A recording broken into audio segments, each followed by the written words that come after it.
This month begins amongst the joys of Hanukkah, yet contains one of the saddest days in Jewish history. How is it that we go from such a height of Hanukkah and joy, of singing Al Hanisim and Hallel every day, to the fast day of Asara B'Tevet? The Abudraham tells us that were Asara B'Tevet to fall out on Shabbos, we would still have to fast. Interestingly though, if Tisha B'Av falls out on Shabbos, we push off the fast. How can it be that this day, that is only a commemoration of the siege of Yerushalayim, hold more weight than the destruction of the Beis Hamikdash?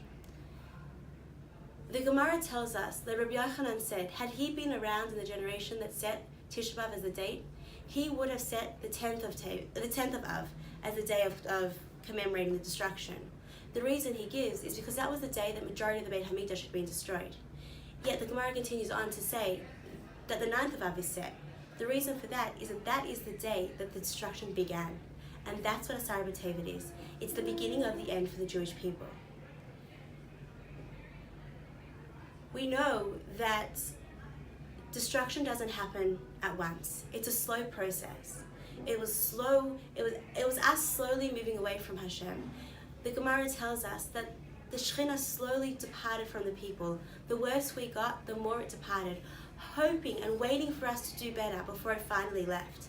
And once it left, the void it left was filled with death, destruction, and 2,000 years of tears and Jewish blood.